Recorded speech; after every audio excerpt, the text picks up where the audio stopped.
நடிகர் விஷாலுக்கும் சாய் தன்சிகாவுக்கும் ஆகஸ்ட் 29ஆம் தேதி திருமணம் நடைபெற இருக்குது. ஜோகிடா படவிழால நடிகை சாய் தன்சிகா இதனை தெரிவிச்சிருக்காங்க.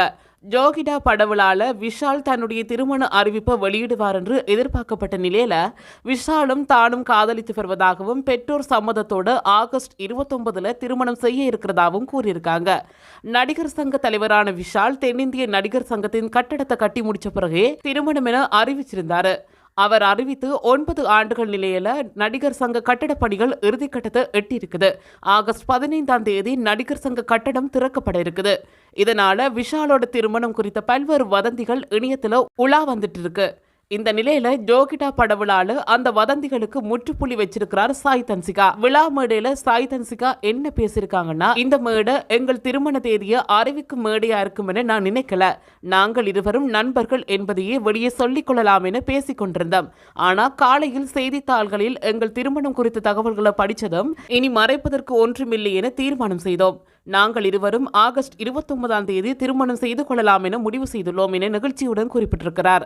இதனை கேட்டுக்கொண்டிருந்த விஷால் முகத்தில் வெட்கம் நிறைந்திருந்தது. மேலும் சாய் தன்சிகா என்ன சொல்லியிருக்காங்கன்னா, 15 ஆண்டுகளா விஷால எனக்கு தெரியும். நாங்கள் சந்தித்துக் கொண்ட பொது இடங்களில் எப்போதுமே மரியாதையாகவே நடந்து கொண்டார். எனக்காக பல இடங்கள்ல குரல் கொடுத்திருக்கிறார். வேறு எந்த ஒரு நாயகனும் எங்கள் வீட்டிற்கு வந்ததில்லை. பிரச்சனையின் போது கூட எங்கள் வீட்டிற்கு வந்து துணையாக உடன் நின்றார். இருவரும் சமீப காலமா தான் பேசி வருகிறோம். எங்கள் இருவருக்குள்ளும் இருக்கும் உணர்வை பரிமாறிக்கொண்டோம், பரஸ்பரமாக ஏற்றுக்கொண்டோம். இது கல்யாணத்தின் தொடக்கமாக இருக்க போகிறது என்று தெரிந்து கொண்டோம். இனி ஏன் தாமதம்? ஒரே விஷயம்தான், எனக்கு அவர் சந்தோஷமாக இருக்க வேண்டும். ஐ லவ் யூ என குறிப்பிட்டார். படவிழாவில் பங்கேற்ற பலரும் புதுமண தம்பதிக்காக இருவருக்கும் வாழ்த்து தெரிவித்தனர். இணையத்திலும் இவர்களுக்கு வாழ்த்துக்கள் குவிந்து வருகின்றன. என்ன பேபி?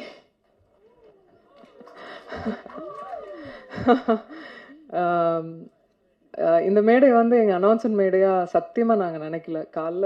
காலைல தந்தியில் ஒரு நியூஸ் வந்த உடனே நான் ஆல்ரெடி முன்னாடியே சொல்லிட்டு இருந்தேன், தயவுசெய்து நீங்கள் என் ஃப்ரெண்டு, நான் உங்கள் ஃப்ரெண்டு, 15 வருஷம் ஃப்ரெண்டு, அதே மெயின்டைன் பண்ணிக்கலாம் அப்படின்லாம் சொல்லிட்டு வந்தால் காலையில் நியூஸ் வந்தது.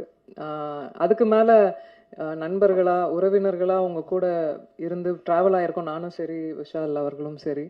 ஸோ இதுக்கப்புறம் மறைக்கிறதுக்கு ஒன்றும் இல்லை. ஆமாம், என்ன பேபி சொல்லிடலாமா? நாங்கள் வந்து ஆகஸ்ட் 29 வந்து கல்யாணம் பண்ணிக்கலான் இருக்கோம். இது போன்ற செய்திகளை உடனுக்குடன் அறிந்து கொள்ள தமிழ் பிளஸ் யூடியூப் சேனலை மறக்காம சப்ஸ்கிரைப் பண்ணுங்க, கமெண்ட் பண்ணுங்க, ஷேர் பண்ணுங்க.